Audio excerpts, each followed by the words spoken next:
हमारा कंप्लीट हो गया था, हम आते हैं सेक्शन 12। बस चुपचाप सुनते जाना तो आपको समझ में आ जाएगा। थोड़ा सा हार्ड सेक्शन है, लेकिन हम इस कंसेप्ट वाइज पढ़ेंगे।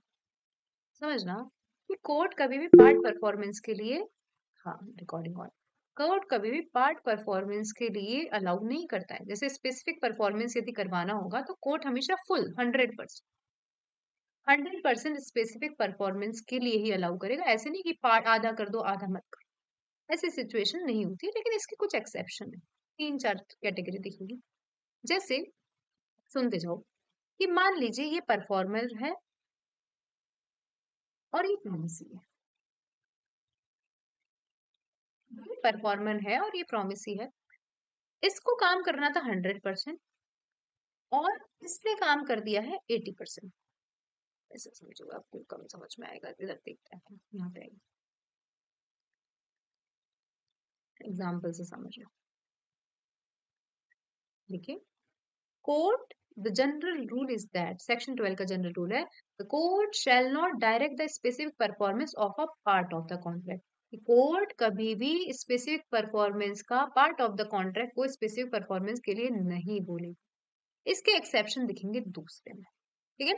Where a party to a contract is unable to perform the whole of this part, but the part which must left unperform be only a small proportion of the total value। क्या बोला मैंने कि क्या हुआ है कि 100% काम करना था, उसमें से मान लो कि 95% काम हो चुका है। कितना परसेंट? 90%। कि जो बचा है वो स्मॉल प्रपोर्शन बचा है, जो बचा है वो एक स्मॉल प्रपोर्शन बचा है होल वैल्यू का। तो and the party breaching it the contract admits the compensation in money. और ये जो 5% बचा है, पार्टी जो ब्रीच कर रही है वो बोल रही है कि मैं कंपनसेशन दे दूंगा। सर मैं नहीं कंप्लीट कर पा रहा, मैं कंपनसेशन दे दूंगा। ध्यान से, the court at the option of either party, court किसी भी पार्टी के ऑप्शन पर, इवन दो ये परफॉर्मर हो या प्रोमिसर हो या प्रोमिसी हो, कोर्ट डायरेक्ट करेगा कि भाई जितना परफॉर्मेंस हो सकता है उतना कर दो। Direct the specific performance of so much of the contract can be perform, और जितना नहीं हो सकता ना उसके पैसे दे दो। ध्यान से सुनो, क्यों बोला मैंने कि 95% काम हो चुका है, ठीक है, 5% काम नहीं हुआ है। जो लेफ्ट है वो क्या है? लेफ्ट है वो स्मॉल प्रपोर्शन। एक बार सब हैंड रेज कर दो। दो तीन चीजें बोली मैंने, बस एक इलस्ट्रेशन, कुछ भी नहीं। 95% काम हो चुका है, 5% बच रहा है।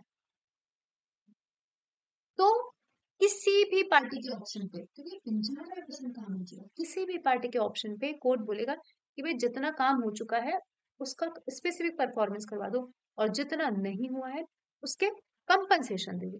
वापस सुनो, मैंने कहा कि 100% कोर्ट जनरली पार्ट परफॉर्मेंस के ऑर्डर नहीं देती, लेकिन इसका एक्सेप्शन है कि the performer is unable to perform, performer is unable to perform the whole of the contract, but which left unperformed holds a small proportion only, केवल small proportion. जैसे मान लो कुछ भी है कि मैंने बोला था 100 बोरी गेहूं दे देना, सामने वाला व्यक्ति बोलता है ये लो 95 बोरी गेहूं, 5 बोरी गेहूं मैं नहीं करवा पाया, आप इसका कंपनसेशन ले लेना। तो मैंने बोला the the proportion which left, जो बच रहा है, it holds a small proportion only।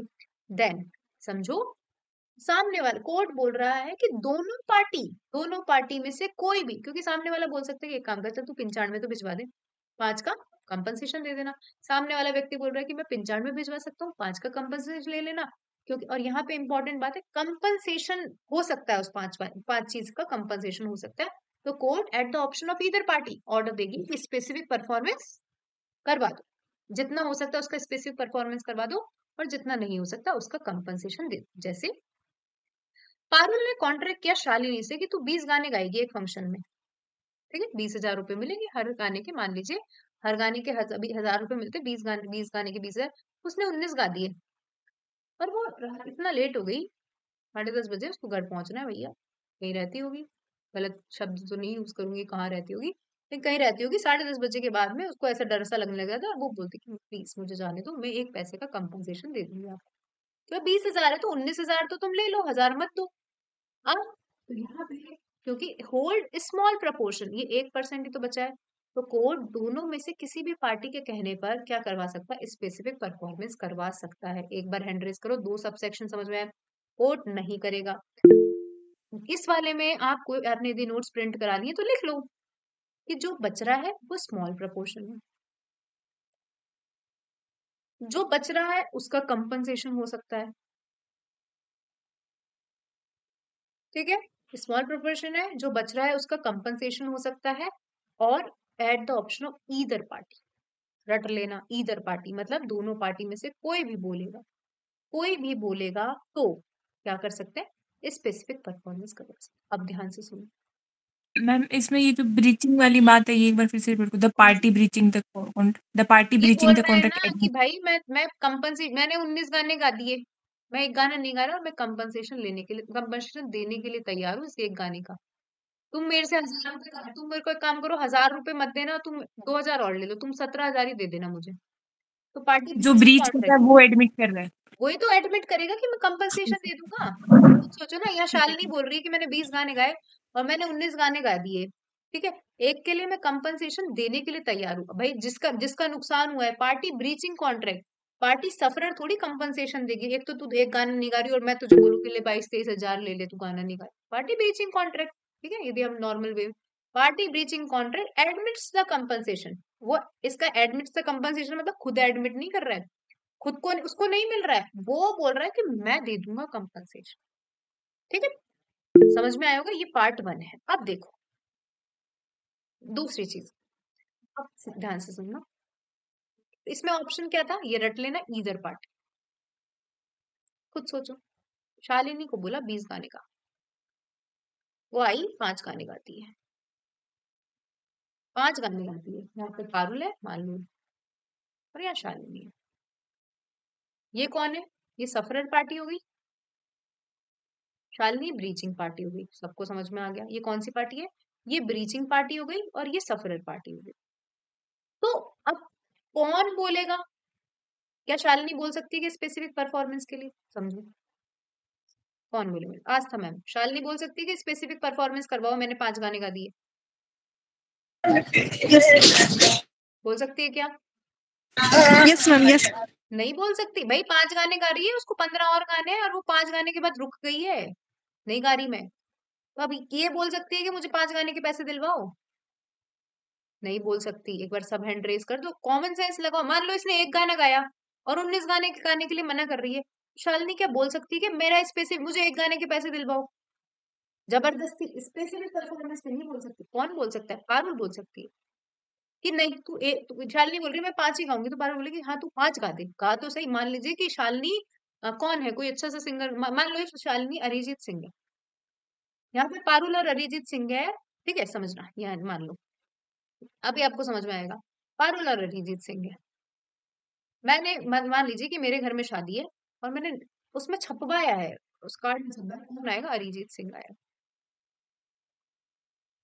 कौन आएगा, ईदर पार्टी का मतलब पारुल और अरिजीत। इसमें इसका क्या एग्जांपल दूं, ईदर पार्टी का मतलब या तो जो ऊपर सेकंड वाला पैराग्राफ है उसमें पारुल या अरिजीत, दोनों में से किसी के कहने पे भी स्पेसिफिक परफॉर्मेंस हो सकता है। ऊपर वाले के लिए किसी को डाउट है क्या, एक बार हैंड रेस कर दो, किसी को डाउट है तो माइक ऑन करके पूछो ईदर पार्टी का मतलब क्या होता है। मैम, हम्म, मैम इधर पार्टी मतलब एक ही पार्टी होगी ना जिसके परफॉर्म ईदर नहीं पार्टी कर का रहा है। मतलब हिंदी, हिंदी क्या होती है, ईदर पार्टी की कोई भी, मैम एक पार्टी होगी ना जो परफॉर्म नहीं दोनों कर में रहा से है उसके। कोई भी नहीं, दोनों में से कोई भी, मैं बोल रही हूँ ना ईदर पार्टी, ऐसा नहीं लिखा पार्टी सफरर या पार्टी ब्रीचिंग, इसने लिखा ईदर पार्टी। जो पार्टी सफरर है वो भी करवा सकता है और पार्टी ब्रीचिंग है वो भी करवा सकता है, ऊपर वाले सेकंड वाले ऑप्शन में। मैम ये क्लियर मुझे हो ही नहीं मैम, जो परफॉर्म नहीं कर रहा है अरे तो उसको एक हम ही कैसे गाना तो बोलेंगे। परफॉर्म नहीं किया इसने, जो ऊपर वाला ऑप्शन था उसने देखो सुनो, ऊपर वाला ऑप्शन था, यहाँ पे पारुल है और यहाँ पे अरिजीत है, समझो ना कंसेप्ट समझना। इसने बोला 20 गाने गा देना, इसने बोला 20 गाने गा देना, इसने गाने गा दी 19 और एक नहीं गाया, कॉमन सेंस लगाओ, एक नहीं गाया तो बेचारे ने इतना सारा, मतलब होल का मोस्ट ऑफ 95% काम कर चुका है, 99 ही बोलूंगी मैं, 98% काम कर चुका है, तो बेचारे ने एक ही नहीं गाया, लेकिन 19 की तो मेहनत करी ना इसने। 19 की तो मेहनत करी और ये बोल रहा है कि सर मैं एक गाने के लिए कंपनसेशन दे दूंगा। तो या तो पारुल स्पेसिफिक परफॉर्मेंस करवा सकती है और या अरिजीत, दोनों स्पेसिफिक परफॉर्मेंस करवा सकती है। थोड़ा कंसेप्ट समझ में, ईदर सेकंड ऑप्शन में, ईदर हरिओम सर, आस्था मैम, गरिमा, समझ में आया? मैम अरिजीत कैसे करवाएगा अरे स्पेसिफिक परफॉर्मेंस? हाँ मैम, मेरा भी यही डाउट है। तो लिखा हुआ है, लॉ में लिखा हुआ है, अब इसको तो मैं कैसे बताऊं? ये लिखा हुआ है कि जब, वैसे तो जनरल रूल है कि पार्ट परफॉर्मेंस नहीं करवा सकता, लेकिन अरिजीत बोल रहा, अरिजीत मतलब कोर्ट, कोर्ट का डिस्क्रिप्शन है, चलो इसके अंदर तुम मानोगी कोर्ट का डिस्क्रिप्शन है, कोर्ट बोलेगा कि सर, वो बोल रहा है ये तैयार है, ये कंपनसेशन लेने के लिए भी तैयार है, लो सुनो पारुल, ठीक है? तो अरिजीत कोर्ट में जाकर से बोल सकते हैं कि सर 19 गाने के हिसाब से 19,000 तो ले लो और 1,000 मुझे मत दो, और 2,000 रुपए और मत दो कंपनसेशन के लिए। मतलब 2,000 रुपए तुम एक काम करो, मुझे टोटल मिला के 15,000 रुपए दे दो ये 19 गाने के। और ये चीज एडमिट भी कर रही है पारुल, ये चीज एडमिट भी कर रही है, तो कोर्ट इसका स्पेसिफिक परफॉर्मेंस करवा देगा सेकंड ऑप्शन में। अभी भी नहीं समझ में आया क्या? क्योंकि बहुत सारा काम, देखो शब्द की क्या इंपॉर्टेंस है, स्मॉल प्रपोर्शन बचा है ना, स्मॉल प्रपो, मान लो कि इसने 19.5 गाने गा दिए, एक गाने के 3 पैराग्राफ थे और आधा गाना गा दिया इसने, आधा गाना गा दिया, और ऐसी परिस्थिति वो बोल रहा है कि मैं नहीं गा पा रहा, मैं नहीं गा पा रहा, जो बच रहा है वो ओनली लेफ्ट स्मॉल प्रपोर्शन। तो या तो अरिजीत बोल देगा या पारुल बोल देगी कि सर स्पेसिफिक परफॉर्मेंस करवा दो। ये मैंने एक इलस्ट्रेशन दिया है जस्ट समझाने।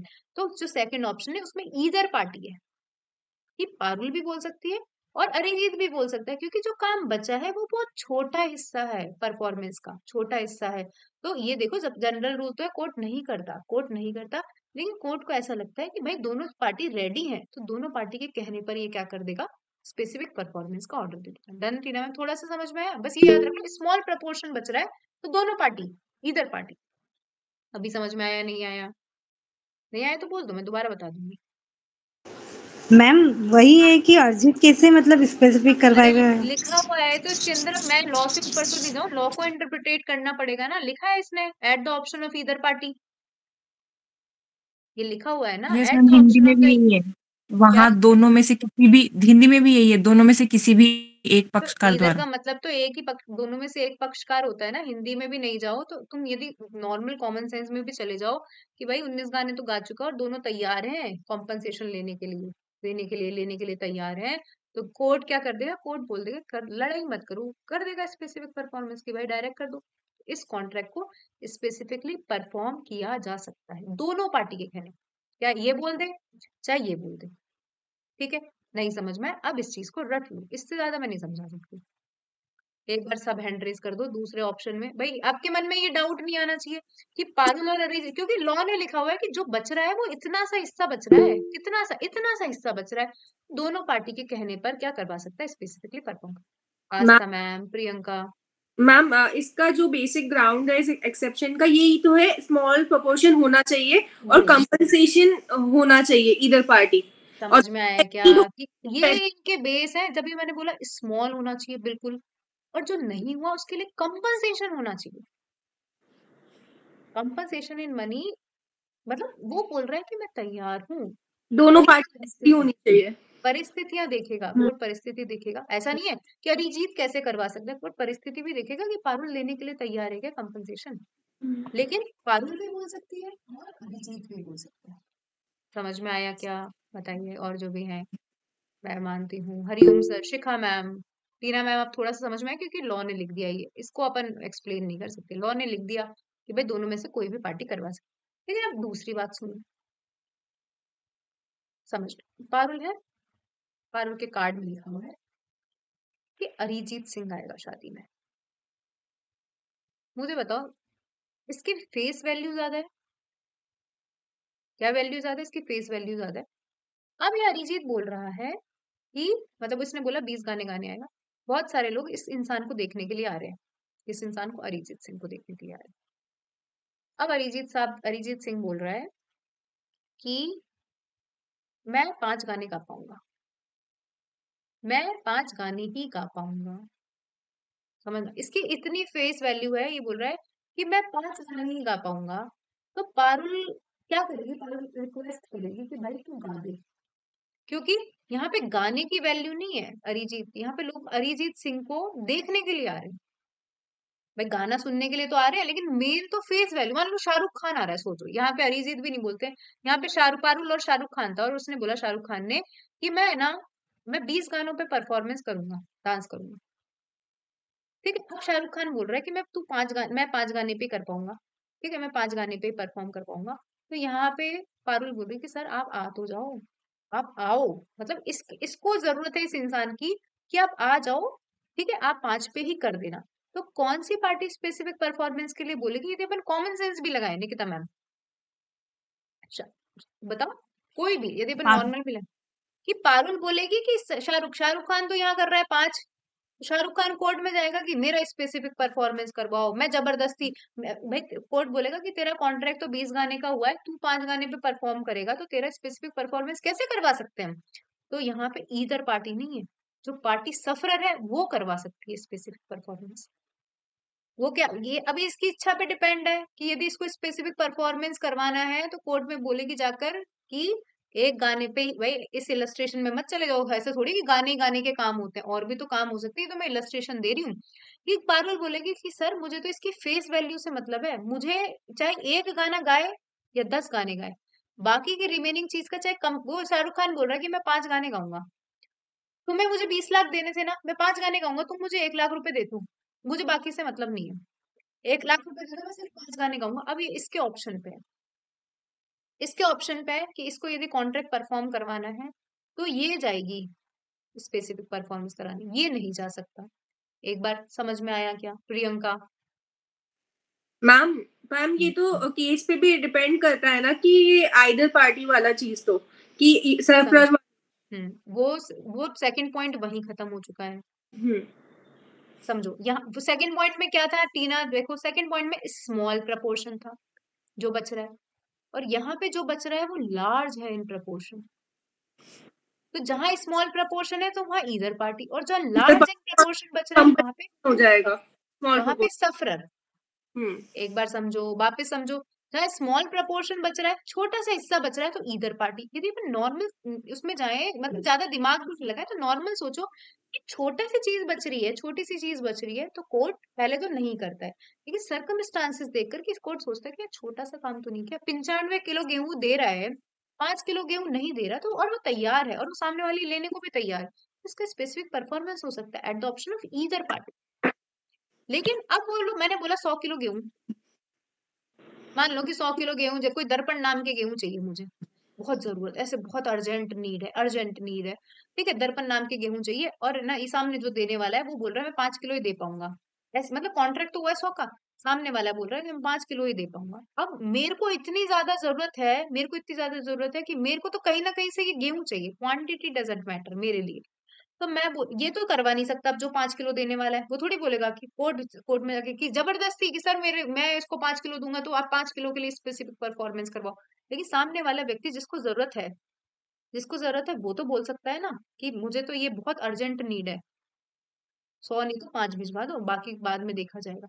समझ में आया क्या? जहां स्मॉल प्रपोर्शन है वहां ईदर पार्टी, और जहां लार्ज इन प्रपोर्शन है तो खुद सोचो कि जो तोड़ने वाला है वो थोड़ी जाएगा स्पेसिफिक परफॉर्मेंस करवाने के लिए, लेकिन जो बेचारा परेशान हो रहा है वो जा सकता है, वो जा सकता है। आप वैसे तो इसके ऑप्शन पे वॉइडेबल है, वो बोल सकता है ये सामने वाला व्यक्ति कि तुम मत करो कॉन्ट्रैक्ट परफॉर्म, लेकिन यदि तुझे कॉन्ट्रैक्ट परफॉर्म करवाना है तो केवल तू जाएगा, तोड़ने वाला नहीं जा सकता। अब हैंड रेज करो, मैं जिससे पूछूं, टीना मैम थोड़ा बहुत समझ में आया क्या? देखो अभी पता क्या होता है, एक बार अपन क्लास में स्टार्टिंग में ही माइंड सेटअप कर लेते हैं कि नहीं समझ में, तो धीरे धीरे चीजें समझ में नहीं आती, लेकिन आप थोड़ा सा खोल लो उस माइंड को कि हमें चीजें समझ में आ रही है, क्योंकि मैंने जस्ट ये बोला कि छोटा है, कुछ बच रहा है, स्मॉल प्रपोर्शन बच रहा है, तो कितने कौन से लोग? इधर पार्टी, ईदर स्मॉल, ठीक है। और यदि लार्ज प्रपोर्शन बच रहा है तो जो पार्टी सफर कर रही है, सरफराज। इसमें आप दिमाग लगा लो कि स्मॉल प्रपोर्शन, इसमें भी ज्यादा आपको दिमाग नहीं, ऐसे मान लो 80-20, हम मानते हैं 80-20, आपके एग्जाम में भी आए 80-20, मान लो कि यहाँ पे 80% काम हो चुका है, 20% काम नहीं हुआ है, तो इधर पार्टी। अब 20% काम हो चुका है, 80% काम नहीं हुआ है, तो जो नहीं करने वाला है वो थोड़ी पहुंचेगा कोर्ट में कि नहीं मैं तो 20% ही करूंगा, मुझे पैसे दिलवाओ, ये नहीं पहुंच सकता। लेकिन ये बोल सकता है कि तू 20% तो कर, ठीक है, क्योंकि इसके ऑप्शन पे है कि इसको मतलब केवल मतलब कोई मान लो कि जैसे पारुल ने कॉन्ट्रैक्ट किया आप सभी लोगों से कि 18 सब्जेक्ट पढ़ेंगे। एक इंसान बिल्कुल ऐसा ऐसा उत्सुक है कि पारुल से पढ़ेगा और किसी से पढ़ेगा ही नहीं। एक बीच में ऐसी परिस्थिति आती है, मैं बोलती हूँ भाई आरजेएस के एग्जाम आ गए, ऐसा नहीं होगा लेकिन मैं बोलती हूँ कि आरजेएस के एग्जाम आ गए, मैं आपको 3 सब्जेक्ट ही पढ़ा पाऊंगी, बड़े बड़े मेजर पढ़ा दूंगी 3 सब्जेक्ट। ठीक है, बाकी की मैं फीस रिफंड करने के लिए तैयार हूँ, अनलेस अंटिल कॉन्ट्रैक्ट में कुछ लिखा हुआ हो, मैं बोलूंगी कि भाई 3 सब्जेक्ट पढ़ा पाऊंगी और मैं रिफंड करने के लिए तैयार हूँ, मैं तैयार हूँ। पारुल स्पेसिफिक परफॉर्मेंस के लिए कोर्ट में नहीं वो पहुंच पाएगी, खुद सोचो पारुल बोलेगी क्या कि सर मेरे को 3 पढ़ाने, इनसे बोलो 3 के पैसे दे, नहीं पहुंच पाएगी ना, सब हैंड रेज कर दो।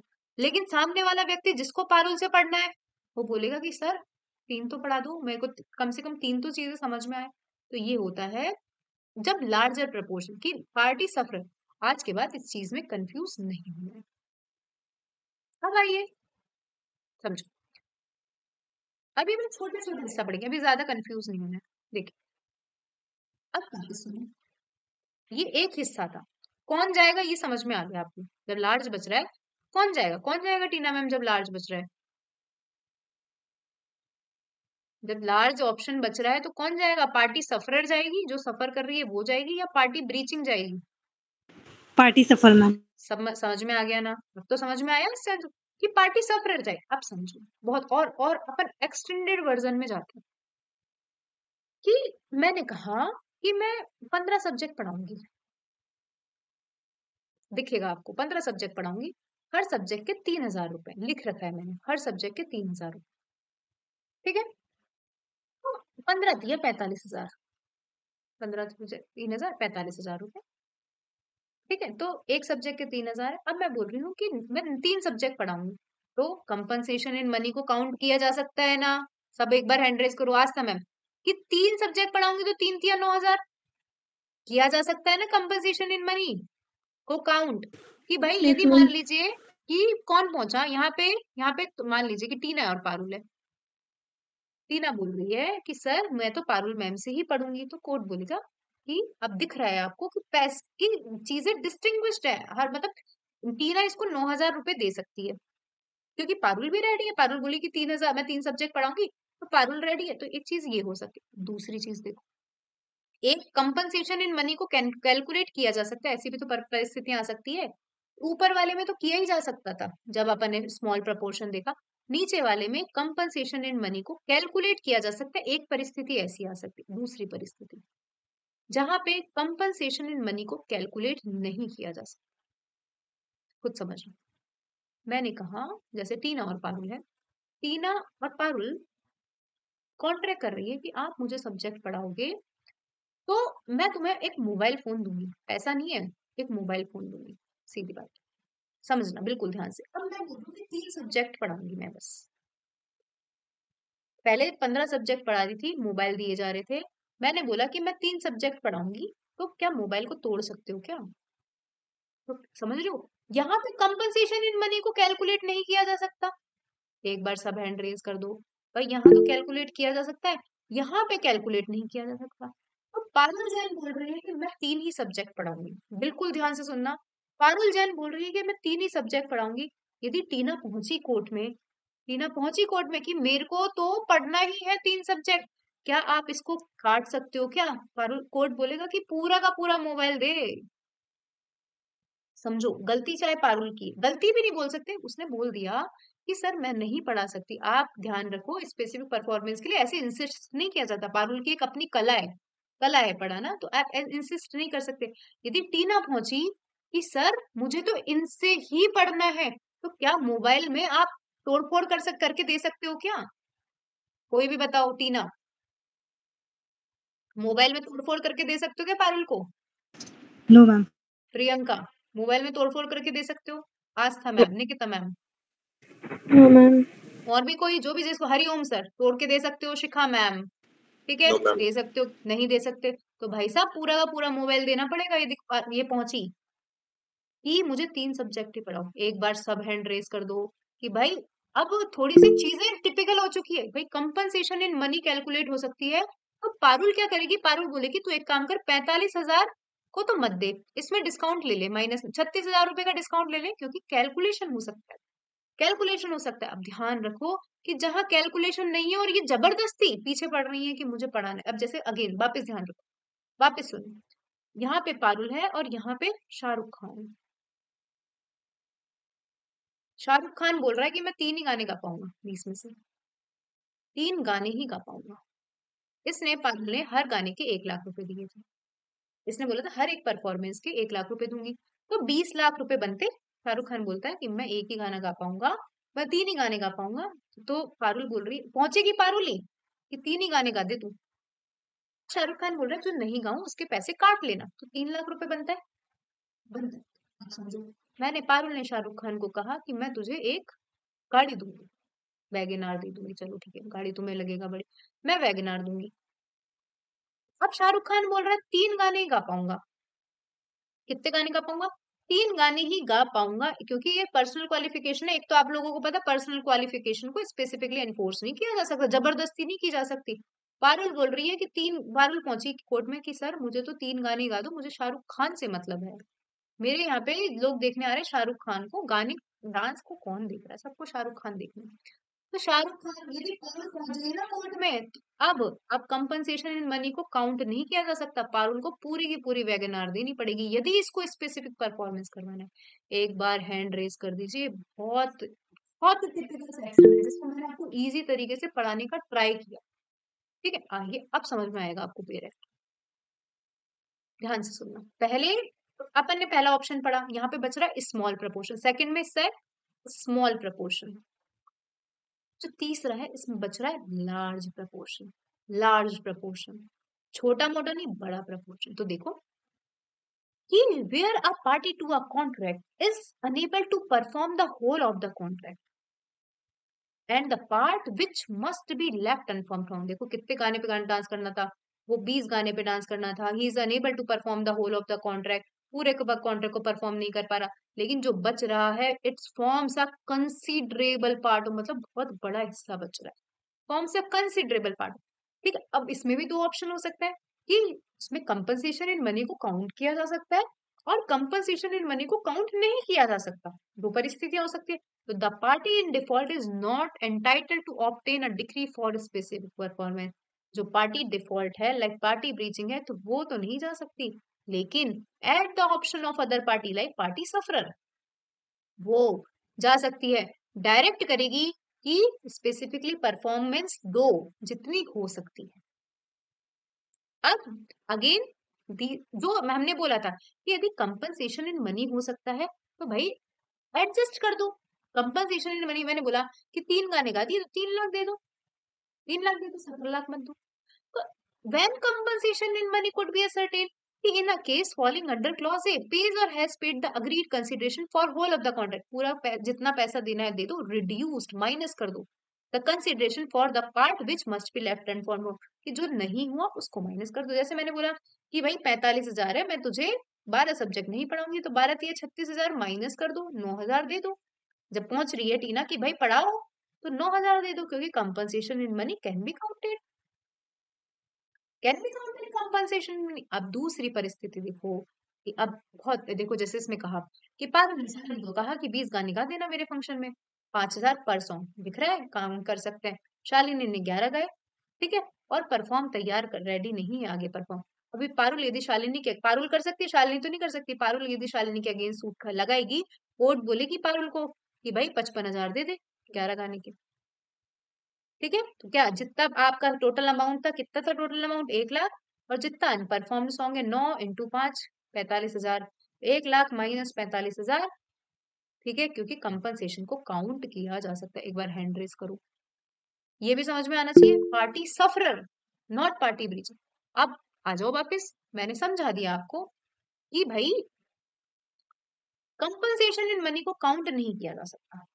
ठीक है भाई, तेरे को पारुल शाहरुख खान को बोल रही है कि तू 3 गाने गा, मुझे जबरदस्ती 3 गाने गाने गवाने गवाने, वैगन आर दूंगी, मैं वैगन आर दे दूंगी। इसको काउंट नहीं किया जा सकता। एक तो पूरी की पूरी वैगन आर देनी पड़ेगी। और बस देखो, क्या पारुल वैगन आर देने के बाद में सूट ला सकती है कि शाहरुख खान पे 17 गानों के लिए? एक बार बताओ, कोई भी बताओ, ला सकती कि नहीं ला सकती? भाई तू खुद गई है, इसने मना कर दिया नो था मैम। जबरदस्त, तो नहीं लेकर आ सकती, नहीं लेकर आ सकती। तो अब आओ, कि जब कंपनसेशन इन मनी को काउंट नहीं किया जा सकता, मतलब जब दूसरे बी ऑप्शन में आ रहा है जहां पे कंसिडरेशन को काउंट नहीं किया जा सकता, मतलब आप बिना किसी अबेटमेंट के कंसिडरेशन नहीं दे सकते हो। वैगन आर का पहिया तोड़ के थोड़ी दे दोगे, उसकी आगे की जो स्टीयरिंग है उसको तोड़ के थोड़ी दे दोगे, ऐसा थोड़ी कर सकते हो। सीट तोड़ के थोड़ी दे दोगे। तो देखो कि and in case falling under clause B, उसको पूरा कंसिडरेशन पे करना पड़ेगा, उसको कोई अबेटमेंट नहीं देना पड़ेगा। मैं मानती हूँ समझ में आया होगा, क्लास में जितने बच्चे, उसको कोई अबेटमेंट अलाउड नहीं है।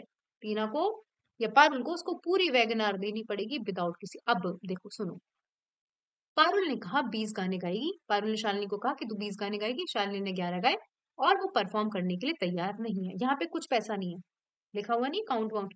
फिर पारुल सूट लगाती है, कोर्ट बोलेगा पारुल को, देखो कार, हाँ चलो देखो, पारुल ने कहा शालिनी को कि तुझे मैं एक कार दूंगी, 20 गाने गाएगी। शालिनी ने 11 गाने गाए।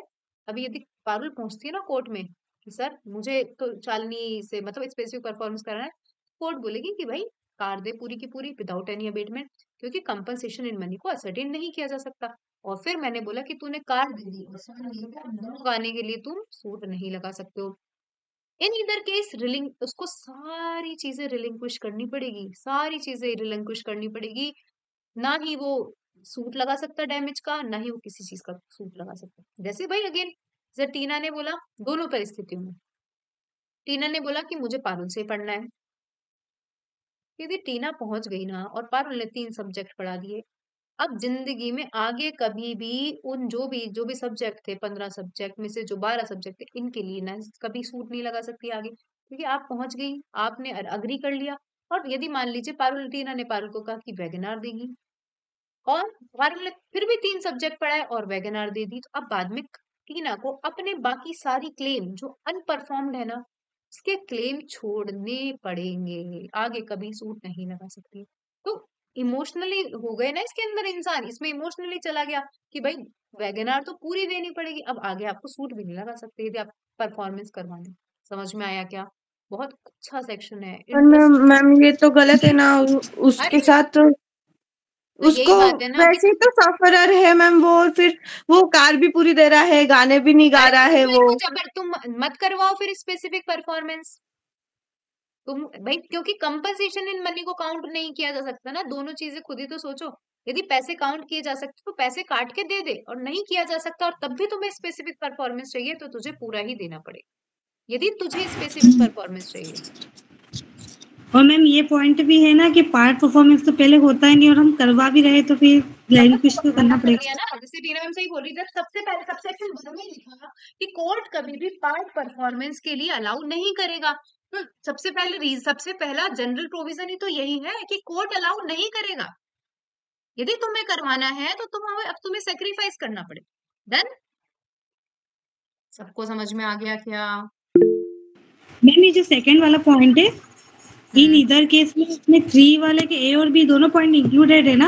हाँ हाँ, 3 के ये में है जब कंपनसेशन को काउंट किया जा सकता है, 3 के बी में है जब कंपनसेशन को काउंट नहीं किया जा सकता। कंपनसेशन को काउंट किया जा सकता है तो आप माइनस करके दे दो जितना बच रहा है, और नहीं काउंट किया जा सकता तो पूरा का पूरा पैसा देना पड़ेगा भाई साहब। पैसा तो चलो काउंट कर सकते हैं, पूरी की पूरी चीजें देनी पड़ेगी। मैम सेकंड वाला पॉइंट, इन इधर के रेलिंक्विश वाला जो है, वो दोनों के लिए। दोनों की ओर। समझ में आया क्या? मैं वापस बोल, हरिओम सर, शिखा मैम, देखो बहुत इनको पढ़ने के लिए मैं अगेन बोलती हूँ, लाइक अपन है ना, जैसे फिजिकल फॉर्म में पढ़ाऊँ ना मैं, तो समझने में टाइम लगता है। यदि मैं जैसे मान लो हमारे तो JKRSG के साथ उन्होंने अच्छा पढ़ाया होगा, लेकिन ये समझ में हमको उस दिन नहीं आया, 2019 की क्लास में समझ में नहीं आया ये चीजें, ये हमारे को समझ में 2021 में, क्योंकि फिजिकल फॉर्म में, एक ऑनलाइन फॉर्म में तो स्क्रीन चलती रहती है, वरना कॉन्सेंट्रेशन रहता है। और वो स्टोरी सुना रहे हैं, ये हुआ वो हुआ, मुझे स्टोरी वो अभी भी याद है, लेकिन ये उस चीज समझ में नहीं आई थी। लेकिन मैं मानती हूँ कि मैं आपको थोड़ा बहुत तो 70% तो समझाने में सक्षम रही होंगी, क्योंकि इमोशनली जाओ भाई, तुम्हें कार कैसे तोड़ के दे दोगे तुम्हें पहुंचना है। कोर्ट ने पहले ही मना करा है कि हम नहीं करेंगे, और तुम्हें पहुंचना है तो तुम भुगतो, अब तुम्हें पहुंचना है तो डन। अब देखो, ये था पार्ट परफॉर्मेंस। अब देखो, ये तो था कि कोर्ट अलाउ नहीं करेगी पार्ट परफॉर्मेंस के लिए, इसके 2 एक्सेप्शन, 2 और 3 में। एक हिस्सा आता है, चौथा हिस्सा, जो RJS 2021 का क्वेश्चन था, कि एक ऐसा हिस्सा है जैसे मानो पारुल तो यहाँ पे आंसर है। हम दोनों के बीच में एक कॉन्ट्रैक्ट होता है, वो कॉन्ट्रैक्ट दो चीजों को करने का है। पहला कि यदि ये काम कर दिया गया तो पारुल आस्था को 1 लाख रुपए देगी। जैसे मान लो समझो ऐसे कि कॉन्ट्रैक्ट दो हिस्से का है कि 50% काम कर दिया गया तो पारुल आस्था को कितने रुपए देगी? पारुल आस्था को 50 लाख रुपए देगी। कितने लाख देगी? 50 लाख देगी।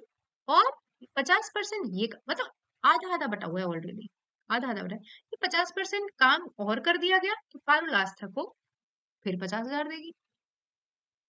ठीक है, या और भी ऐसे मानो कि मतलब है तो एक कॉन्ट्रैक्ट, लेकिन इन्हें आराम से अलग अलग किया जा सकता है। इसके दो हिस्से हैं, ये एक कॉन्ट्रैक्ट लेकिन इसके दो हिस्से हैं, पहले से ही दो हिस्से हैं।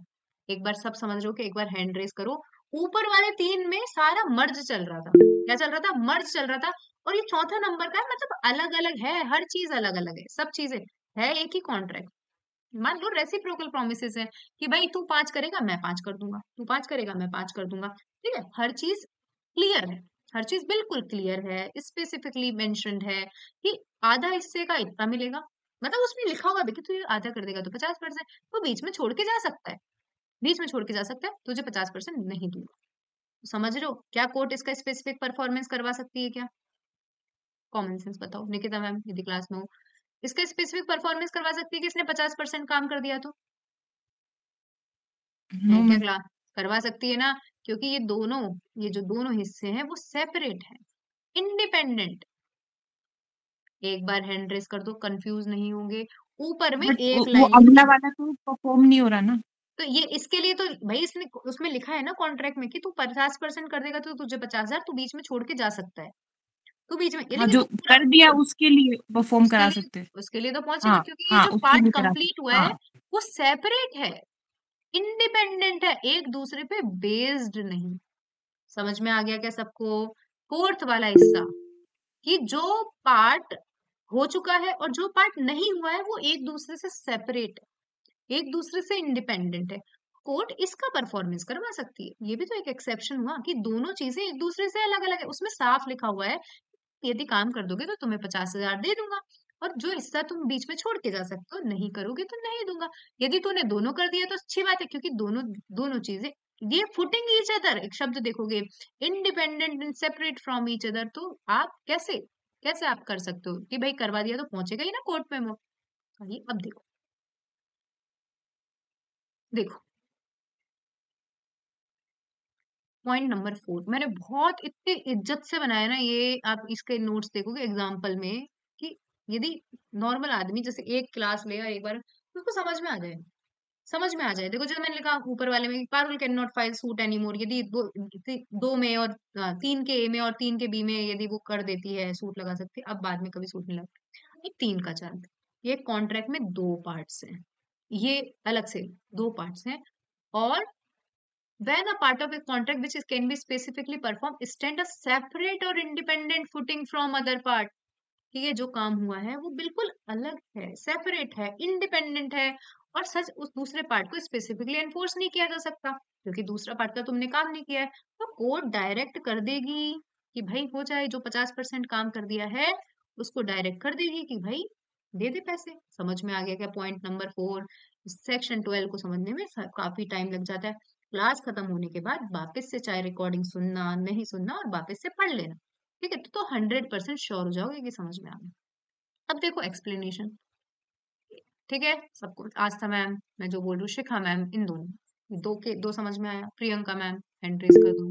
मैम सेकंड क्लॉज का फॉर्मर पार्ट वाला बताइए इधर, कि फॉर्मर मतलब कि पहला जो पार्ट है पहला वही कंप्लीट होगा, ये second part is not want to complete, right? हाँ, ये फॉर्मल पार्ट के लिए तो कोर्ट बोल सकती है ना कि भाई इसको इसके लिए तो दे। ये दो सब्सिक्वेंट पार्ट है, ये इस पे डिपेंडेंट है क्या आस्था मैम? नहीं है नो ना मैम। डिपेंडेंट, इसके लिए नहीं बोलेगी। लेकिन जो तूने कर दिया उसको तो कर, उसको तो परफॉर्म करवा, क्योंकि हर दोनों चीजें अलग अलग है, दोनों चीजें अलग अलग है। जैसे मैंने बोल दिया किसी भी चीज के लिए ये काम कर देगा तो मैं तुझे सोने की अंगूठी दे दूंगा, और ये काम तेरा इच्छा है तो कर दे, अदरवाइज मत कर। भाई ये तो कर दिया तो ये तो देना, ये इस पे तो बेस्ड ही नहीं है एक कॉन्ट्रैक्ट का हिस्सा। लेकिन ये दो, एक कॉन्ट्रैक्ट 2 पार्ट्स में डिवाइडेड है, ये दूसरा पार्ट इस पे बिल्कुल बेस्ड नहीं है और ये पहला पार्ट इस पे बिल्कुल बेस्ड। अब पार्ट परफॉर्मेंस हो सकती है। अब देखो ये एक्सप्लेनेशन तो थोड़ा सा टिपिकल है।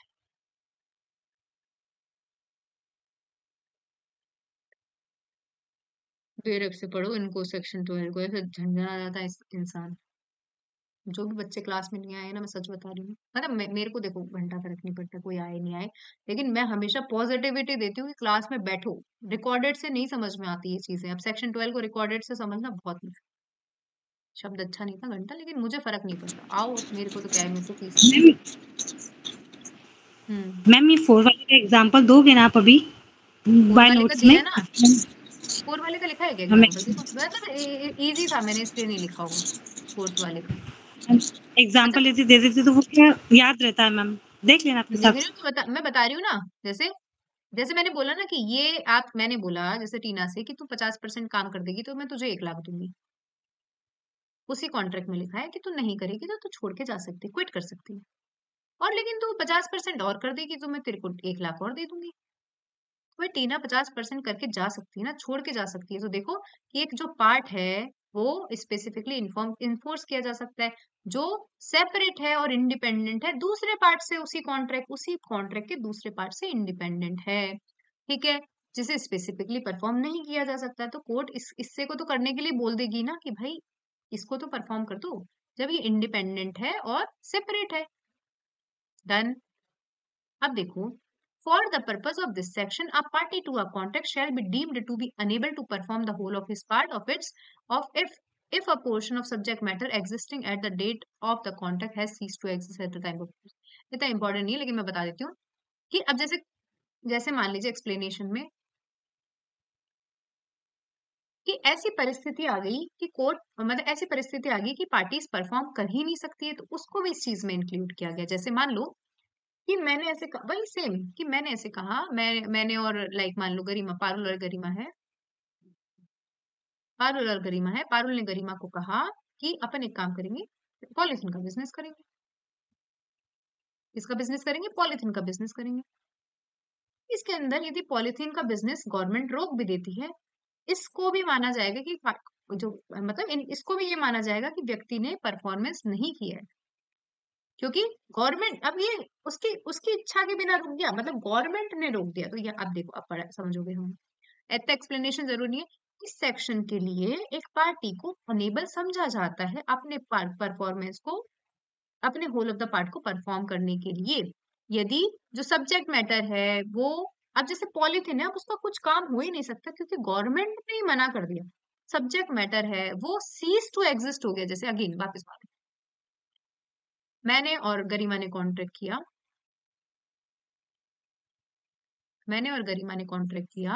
कि हम एक घोड़ा खरीदें। मैंने गरिमा को बोला मैं तेरा घोड़ा खरीदूंगी, ठीक है, जो व्हाइट कलर का घोड़ा, ठीक है, व्हाइट कलर का घोड़ा है। अब गरिमा, जब हम लोगों ने कॉन्ट्रैक्ट किया तो अब ये कॉन्ट्रैक्ट परफॉर्म नहीं हो सकता, घोड़ा मर चुका था, हमें पता ही नहीं है ना, इसको पता है ना मुझको पता है कि घोड़ा मर चुका है, घोड़ा मर चुका है। तो इसको भी ये माना जाएगा कि परफॉर्मेंस नहीं हुआ है, ठीक है। तो ये इतना एक्सप्लेन करने की जरूरत नहीं थी। अब इच्छा मतलब परफॉर्मेंस हुआ ही नहीं ना, वाकई में परफॉर्मेंस नहीं हुआ, ये घोड़ा मर चुका है, आप इसको परफॉर्म करवा ही नहीं सकते हो। तो एक्सप्लेन को इतना पढ़ लो कि यदि सीज टू, ये सब्जेक्ट मैटर था, यही अब नहीं है, तो भी यही माना जाएगा कि परफॉर्मेंस नहीं हुआ है।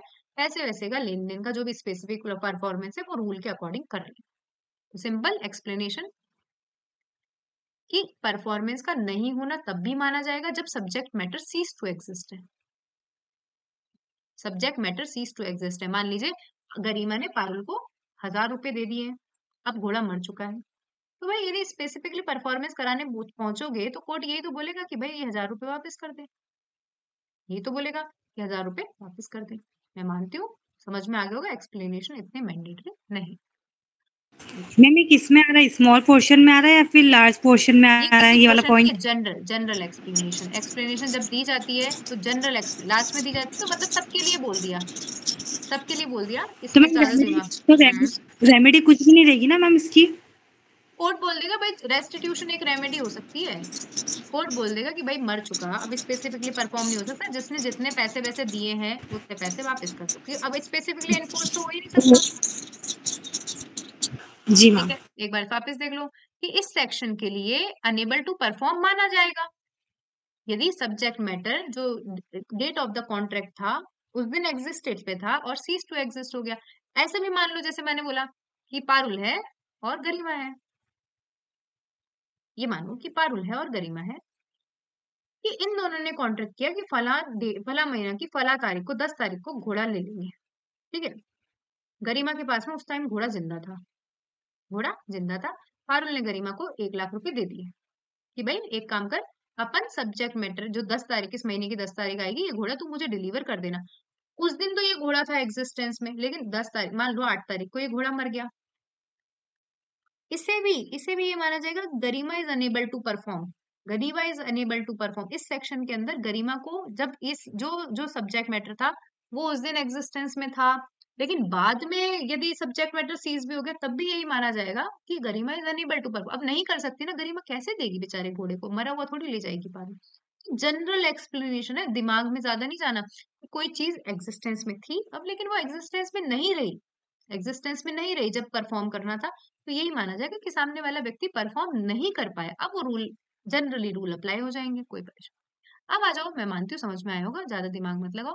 रूल आ जाओ, 12 में क्या पढ़ा हमने सिंपल सिंपल पढ़ा, कोर्ट कभी भी स्पेसिफिकली परफॉर्मेंस पार्ट परफॉर्मेंस के लिए अलाउ नहीं करेगी। सेकंड में हमने पढ़ा कि स्मॉल पोर्शन बचा है परफॉर्म होने के लिए, मोस्टली परफॉर्म हो चुका है, ईदर पार्टी के ऑप्शन पे कोर्ट स्पेसिफिकली परफॉर्मेंस का ऑर्डर दे देगी, जबकि कंपनसेशन इन मनी को कैलकुलेट किया जा सकता है स्मॉल पोर्शन के लिए, ईदर पार्टी। फिर कंसिडरेबल पोर्शन बचा है, लेकिन कंसिडरेबल पोर्शन में भी 2 हिस्से हो सकते हैं। कौन कौन से? जिसका कंपनसेशन इन मनी काउंट किया जा सकता है और जिसका कंपनसेशन इन मनी काउंट नहीं किया जा सकता। इसके ऑप्शन पे जो पार्टी सफरर है, भाई जो तोड़ रहा है उसका क्या ऑप्शन, पार्टी सफरर है, उसके ऑप्शन पे कोर्ट क्या कर सकती है, स्पेसिफिक परफॉर्मेंस करवा सकती है। यदि कंपनसेशन इन मनी को काउंट किया जा सकता है तो माइनस करके दे दे जितना पैसा देना है, और नहीं किया जा सकता तू जब भी पहुंच रहा है तो पूरा का पूरा देना पड़ेगा, और नया सूट नहीं लगा सकते। आगे जो बच रहा है तीसरा हिस्सा, तीसरी चीज कि जो पार्ट है, एक कॉन्ट्रैक्ट के 2 पार्ट हैं और ये जो 2 पार्ट है एक दूसरे से इंडिपेंडेंट है, सेपरेट है। क्या है? सेपरेट है, इंडिपेंडेंट है। ठीक है, तो क्या होगा भाई, सेपरेट है इंडिपेंडेंट है तो कोर्ट परफॉर्मेंस के लिए बोल देगी भाई ऐसा परफॉर्म करवा दो, डन। और फोर्थ पॉइंट, मतलब ये फोर्थ था, और एक्सप्लेनेशन वो देखिए ना, मैं मानती हूँ कि Ma'am, just a question. In explanation of clause 4, date of contract जो है वो स्ट्रिक्टली हम देखते हैं डेट ऑफ कॉन्ट्रैक्ट या फिर कॉन्ट्रैक्ट को ड्यूरेशन में कभी सब्जेक्ट मैटर अगर डिस्ट्रॉय होता है तो we consider it as a contract can not be perform.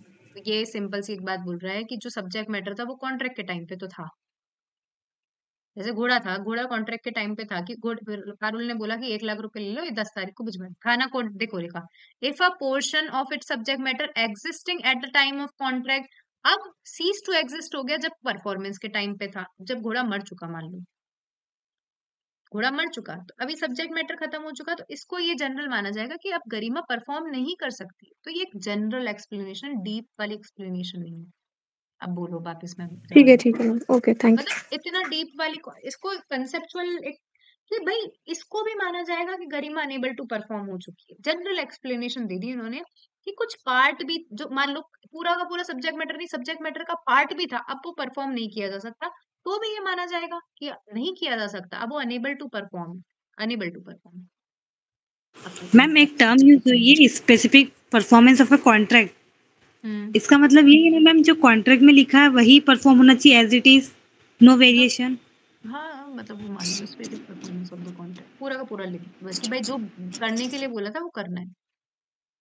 अब आओ सेक्शन नंबर 13 जैसे 17 के साथ पढ़ते हैं, समझ लो। राइट ऑफ परचेजर और lessee against person with no title और इम्परफेक्ट टाइटल, ये शायद अपन ऑस्टेंसिबल ओनर के वाले से 43 मैम टीपीए 43 है, 43 टीपीए। अब देखो समझो, पारुल यहाँ पे मान लेते हैं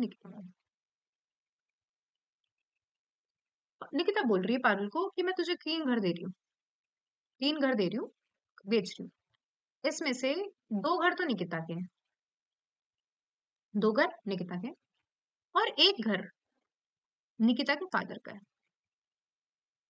मोहन बोल देते हैं लोग। 2 घर मोहन के, मोहन बोल रहा है पारुल को मैं 3 घर दे रहा हूँ। तो मोहन बोल रहा है कि मोहन एक्चुअल में है, निकिता को, इसको पारुल को पता नहीं है, लेकिन 2 घर तो मोहन के हैं और 1 घर मोहन के फादर का है। वो मोहन के किन्समैन, मतलब इसमें है कि डेथ ऑफ किन्समैन पे ये इसको घर मिल जाएगा। अभी एक्चुअल में नहीं है मोहन का घर, मोहन का घर नहीं है, लेकिन इसको एक्सपेक्टेशन है कि भाई ये सर्वाइवर है, ये सर्वाइवर और इसको बेच देता है। तो क्या मोहन के पास में इस एक घर का परफेक्ट टाइटल था कि टीना मैम? यस था मैम। 2 का तो था परफेक्ट टाइटल, लेकिन इसका नो मैम। परफेक्ट टाइटल था क्या? ये है कि पारुल का क्या अधिकार है, ये जो पारुल है इसका क्या अधिकार है, जिस व्यक्ति से इसने चीजें ली है उसके पास में इम्परफेक्ट टाइटल है। एक बार पहले मेरे को बता दो, सेक्शन 12 समझ में तो आ गया ना? हरिओम सर, थोड़ा बहुत समझ में आ गया। मैं सच बता रही हूँ कि आपको 50% समझ में आ जाना चाहिए इस क्लास में, 50% रिकॉर्डेड देख लूंगा, ठीक है? तो बहुत मैम अच्छे से। मैम इसमें क्लॉज बी के क्लॉज 1 में क्या है, विदाउट एनी अबेटमेंट? मैम इसका क्या मतलब है? बताया ना, जैसे वैगनार है, विदाउट एनी अबेटमेंट, आपको पूरी की पूरी वैगनार देनी पड़ेगी। आप वैगन, अबेटमेंट का मतलब क्या होता है? माइनस, ये होता है ना अबेटमेंट का मतलब रिडक्शन। तो बी का पॉइंट क्या था? 3 का बी क्या है? Compensation in money could not be counted, है ना? कंपनसेशन इन, तो वैगनार को तुम काउंट कर सकती हो क्या? No ma'am. तो यदि आपको पहुंचना है तो आपको पूरी की पूरी वैगनार देनी पड़ेगी विदाउट एनी अबेटमेंट। आप इसमें ऐसा नहीं कि आप एक पहिया पंचर करके दे दो शाहरुख खान को, ऐसा थोड़ी करोगे। 2 पहिया पंचर करके दे दो, पीछे की सीट हटा दो। यदि आपको स्पेसिफिक परफॉर्मेंस करवाना है तो आपको विदाउट एनी अबेटमेंट, वापस सुनो, जैसे मान लो कि पुराने वाले में बोला कि 20,000 पर गाना, 20,000 पर गाना, मतलब 20,000 या 1,000 पर गाना, 20,000 20 गाने के लिए। तो दिव्यांशी, हाँ तो हम काउंट कर सकते हैं ना, अबेट मतलब यहाँ पे माइनस कर सकते हैं ना, यदि उसने 5 गाने गाए तो। समझ में आया क्या? Yes ma'am. लेकिन मैंने बोला कि मैं तुझे एक सोने की अंगूठी दूंगी यदि तू 20 गाने गाएगी, यदि तुम 20 गाने गाओगे तो मैं तुम्हें सोने की अंगूठी दूंगी। अब ये बोल रही है मैं 5 गाने गाऊंगी, तो या तो तू मना ही कर दे क्योंकि कोर्ट पार्ट परफॉर्मेंस के लिए अलाउ नहीं करता, और यदि तू पहुंच रही है तो तू सोने की अंगूठी से थोड़ी कि उसमें हीरे लग रहे हैं तो एक हीरा निकाल के दे दूंगी, पूरा का पूरा विदाउट एनी अबेटमेंट चीजें देनी पड़ेगी। डन? Okay ma'am. थोड़ा सा क्लियर हुआ? Yes ma'am. ठीक है, अब आओ, जो यहाँ पे देखते हैं सेक्शन नंबर 13, समझ में आएगा। देखो नोट्स में सुंदर लगेगा थोड़ा सा। 14 हम पढ़ चुके हैं, 14 अभी हम पढ़ लेंगे, 16 के बाद में यहाँ पे लिखा हुआ है।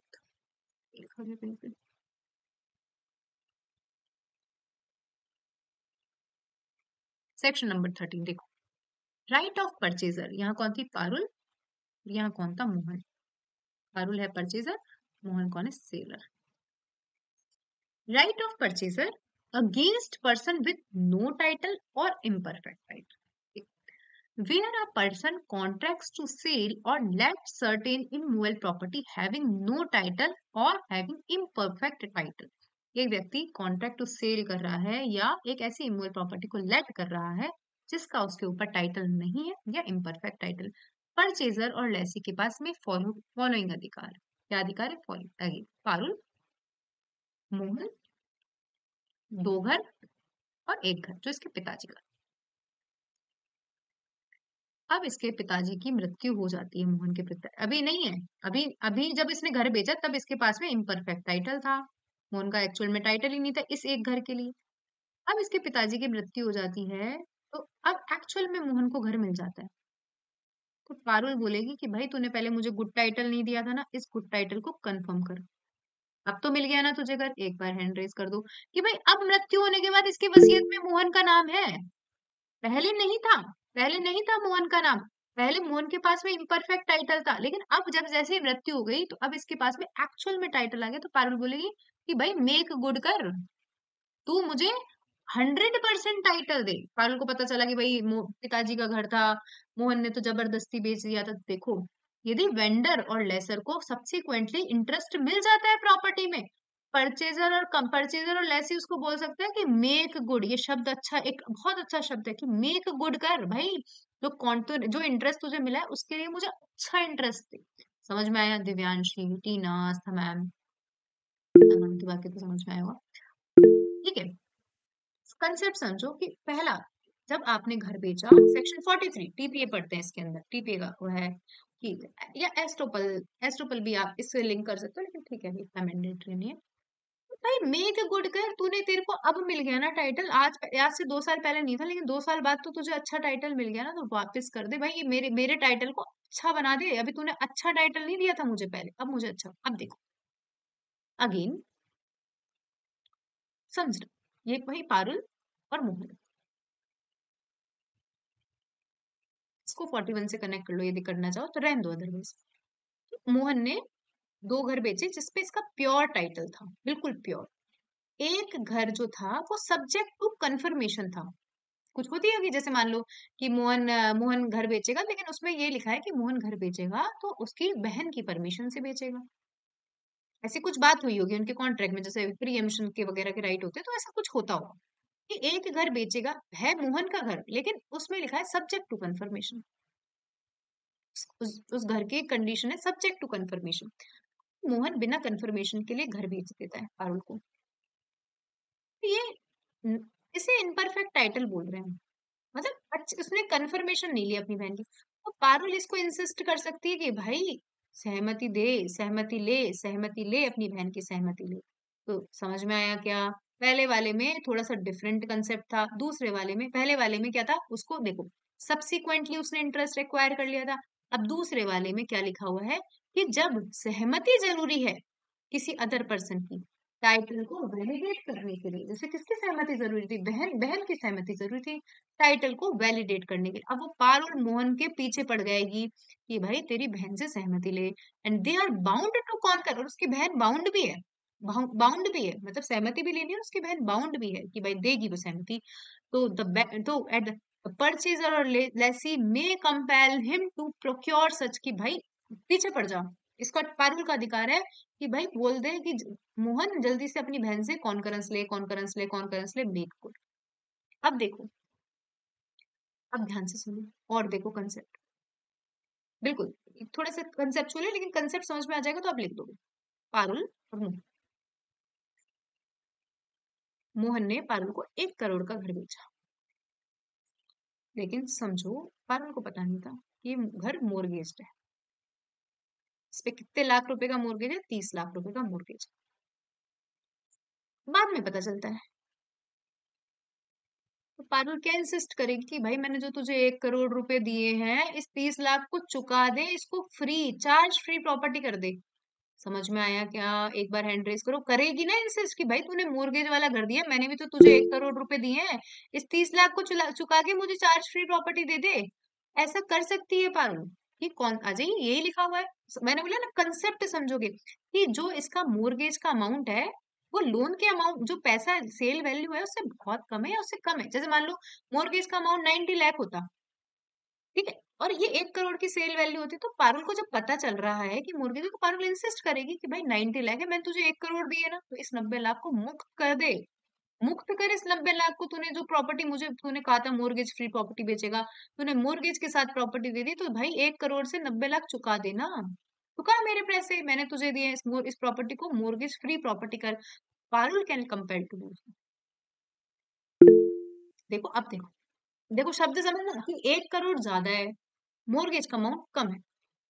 ये देखो, जब वेंडर मतलब मोहन प्रॉमिस करता है कि मैं तुझे मोर्गेज फ्री प्रॉपर्टी दूंगा, अनएनकम्बर्ड, इसे बोलते हैं एनकम्बर्ड प्रॉपर्टी, जब मोर्गेज वाली प्रॉपर्टी चलती है, तो लेकिन वो वादा कर रहा है कि मैं तुम्हें अनएनकम्बर्ड प्रॉपर्टी दूंगा, लेकिन प्रॉपर्टी मोर्गेज्ड है। कितने लाख से मोर्गेज है? मैंने बताया ना 90 लाख से मोर्गेज। लेकिन ये 90 लाख किससे कम है? सेल वैल्यू से, मतलब जो परचेज मनी उससे कम है। But the property is mortgage for an amount not exceeding the purchase money, ऐसा अमाउंट जो परचेज मनी से एक्सीड नहीं है। परचेज मनी कितनी थी? 1 करोड़, मोर्गेज मनी कितनी है? 90 लाख। तो but the property is mortgage for an amount not exceeding the purchase money and the vendor has in fact only right to redeem it. The purchaser may compel him to redeem the mortgage and obtain a valid discharge where necessary। भाई proper मतलब proper इसका convince, मतलब title deeds भी बना, सारी चीजें proper, मुझे proper transfer, इतना डिटेल में भी नहीं जाएंगे, तो सिंपल सा कि जहां वेंडर प्रॉमिस करता है कि अनएनकम्बर्ड प्रॉपर्टी बेचेगा और बाद में पता चलता है कि एनकम्बर्ड प्रॉपर्टी है, जो परचेजर है वो कंपेल कर सकता है कि भाई अनएनकम्बर्ड प्रॉपर्टी कर इसको, क्योंकि जो अमाउंट है, जो परचेज का अमाउंट है वो मोर्गेज के अमाउंट से कम है, मतलब ज्यादा है। तो भाई 1 करोड़ का है तेरे पास में, मान ले 20 लाख का उन्हें को मोर्गेज लिया, तो भाई 1 करोड़ से 20 लाख चुका दे पहले, मैं इसलिए कंपेल। तो ये 3 अधिकार थे। देखो ये लिखा, पारुल ने शालिनी को बोला अनएनकम्बर्ड प्रॉपर्टी बेचेगी 10 लाख का, लेकिन पता चलता है कि प्रॉपर्टी एनकम्बर्ड है 7 लाख से। पारुल शालिनी को पता चलता है तो शालिनी कंपेल कर सकती है पारुल को कि भाई 7 लाख रुपए चुका, क्या कर 7 लाख रुपए चुका। Fourth it, where the vendor or lessor sues for specific performance of the contract and suit is dismissed on the ground of imperfect title, the defendant has right to return his part। Simple कि समझो, कभी भी आप specific performance का contract का, मतलब contract को specifically तब तक एनफोर्स नहीं करा सकते जब तक आपके हाथ क्लीन नहीं हो, साफ सुथरे हाथ नहीं, क्लीन हाथ नहीं। पारुल और मोहन, मोहन ने पारुल से कॉन्ट्रैक्ट किया कि घर बेचा जाएगा, एग्रीमेंट टू सेल किया, नहीं खरीद रही पारुल, ले जा तेरी मेरी मर्जी, मैं नहीं खरीद रही। बाद में, मतलब पहले पारुल ने इसको 1 लाख रुपए दे दिए थे कि भाई अब मैं तेरे से एग्रीमेंट टू सेल के टाइम पे 1 लाख रुपए दे दिए, पारुल मना कर रही है कि मैं नहीं खरीद रही। पहुंचता है मोहन कोर्ट में, ठीक है, और ये मोहन की प्रॉपर्टी नहीं है जो इसने बेचने का वादा किया, ये इसके वही सर्वाइवरशिप वाले फादर की प्रॉपर्टी है, तो he does not have good title. तो कोर्ट में पहुंचा मोहन कि पारुल नहीं खरीद रही है, कोर्ट बोलता है कि भाई तू निकल, ये तेरी प्रॉपर्टी है क्या? तो कोर्ट क्या स्पेसिफिक परफॉर्मेंस के लिए अलाउ करेगा कि मोहन को, या मोहन की प्रॉपर्टी है, एक बार कोई बताओ दिव्यांशी, मोहन के फादर की प्रॉपर्टी है, तो कोर्ट बोल रहा है मोहन से कि तेरी प्रॉपर्टी तो नहीं है, स्पेसिफिक परफॉर्मेंस करवा सकता है कि मोहन? नो मैम, नहीं करवा सकता। तो भाई ये 1 लाख है, ये तो वापस कर दे। पारुल बोलेगी नहीं क्या कि 1 लाख तो वापस कर जो मैंने दिए हैं, यही तो बोलेगी। तो समझो, अब समझ में आएगा कि मोहन पहुंचा कोर्ट में कि सर पारुल नहीं खरीद रही है, स्पेसिफिक परफॉर्मेंस करवाओ। तो मोहन, कोर्ट बोलता है लात दे के बाहर, मतलब ऐसे कोर्ट लात दे के बाहर नहीं, शब्द गंदे नहीं बोलूंगी, कोर्ट बोलता है कि तू बाहर जा, तेरी प्रॉपर्टी है ही नहीं, ये प्रॉपर्टी तेरी नहीं है। तो भाई साहब तेरी नहीं है तो जो 1 लाख लिए हैं वो तो वापस कर। तो वेंडर और seller use for specific performance of the contract, पहुंच गया वो कोर्ट में कि सर ये पारुल नहीं खरीद रही, इसका स्पेसिफिक परफॉर्मेंस करवाओ। सूट डिसमिस कर दिया जाता है, कोर्ट बोलता है कि भाई तेरे पास खुद के पास टाइटल नहीं है, तू क्लीन हैंड से तो आया नहीं है, कोर्ट निकाल देते बाहर। अब डिफेंडेंट, जो डिफेंडेंट है लाइक पारुल, क्योंकि कोर्ट सूट को लगाने कौन गया? मोहन, मोहन तो प्लेंटिफ है, डिफेंडेंट पारुल, पारुल बोल सकती है कि भाई जितना पैसा मैंने दिया है उसको वापस कर दे। समझ में आया क्या?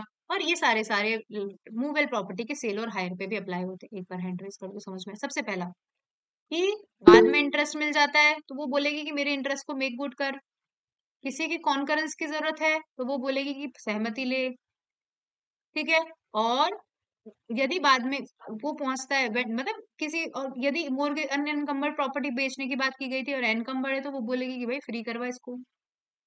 और लास्ट कि यदि कोर्ट में स्पेसिफिक परफॉर्मेंस कराने के लिए पहुंचता है वेंडर और नहीं हो पाता है क्योंकि उसका गुड टाइटल ही नहीं है, तो भाई जितने पैसे लिए हैं उतने वापस कर देना, मतलब। अब सीधी बात जो हम लास्ट में पढ़ रहे हैं वो सेक्शन 17 में लिखी हुई है कि कोर्ट कभी भी उस व्यक्ति का स्पेसिफिक एनफोर्समेंट नहीं करवाएगा जिसके पास में गुड टाइटल ही नहीं है। ये लिखा है, सिंपल बात लिखी हुई सेक्शन 17 में, कंफ्यूज नहीं होना। कि कॉन्ट्रैक्ट टू सेल और let property by one who has no title, जिसका उसके ऊपर कोई टाइटल नहीं है, क्या वो स्पेसिफिकली परफॉर्मेंस करवा सकते हैं? तो आपको पता चल गया कि करवा ही नहीं सकता वो। तो ये लिखा है, अब कॉन्ट्रैक्ट टू सेल और लेट एनी इमूवेबल प्रॉपर्टी, देखो यहाँ मोहन और यहाँ पारुल, यहाँ पारुल, अब ना ही इसका गुड टाइटल है और इसके पास में अच्छा टाइटल नहीं, ये कौन है? सेलर, इसने कॉन्ट्रैक्ट टू सेल किया पारुल के साथ, can not be specifically enforce in favour of vendor, ये सूट मोहन के फेवर में पास नहीं हो सकता क्योंकि वो जानता है कि इसके पास में टाइटल नहीं है, इसके पास में टाइटल नहीं है। और मोहन को ऐसा लगता था, जैसे इसके फादर है, मोहन को ऐसा लगता था कि इसके पास में एक अच्छा टाइटल है, इसके पास में एक अच्छा टाइटल है, लेकिन इसके पास में एक्चुअल में टाइटल नहीं है। समझो, पहली चीज में कि जब उसको पता है कि इसके पास में टाइटल नहीं है, मोहन ऑलरेडी जानता है कि मेरे पिताजी की प्रॉपर्टी है। दूसरे में उसको ऐसा भरोसा था कि मेरे पास में अच्छा टाइटल है, बट एक्चुअल में टाइटल नहीं है। देखो क्या बोला, दो he entered the contract believing that he has a good title of the property, लेकिन जब टाइम फिक्स हुआ, जब कंप्लीशन का टाइम है, उसके पास में गुड टाइटल है ही नहीं। इस परिस्थिति में कभी भी कोर्ट इसके फेवर में स्पेसिफिकली एनफोर्स नहीं करवाएगा। मैंने आपको इससे पहले वाले, इसलिए 13 के साथ में 17 पढ़ा जाता है, सबके डिसाइडेड है। 15 के साथ में 19 पढ़ा जाएगा, 10 के साथ में 11 का 2, 14, 16 पढ़ा जाएगा। भाई अलग अलग पढ़ सकते हैं, अलग अलग पढ़ सकते हैं, किसने मना किया? बेयर एक्ट में अलग अलग सेक्शन है, लेकिन साथ में पढ़ो तो मजा आता है पढ़ने में। साथ में पढ़ो, जैसे 13 के साथ 17 पढ़ा जाता है, ठीक है। और मतलब ये छोटी छोटी चीजें, 13 के 17 में कुछ नहीं लिखा, 17 में ये लिखा है जिसके पास में इम्परफेक्ट टाइटल है कभी भी कोर्ट उसके फेवर में स्पेसिफिक एनफोर्समेंट। ठीक है, मैं मानती हूँ समझ में आ गया होगा। बाकी क्लास कल करते हैं। Thank you so much. Ma'am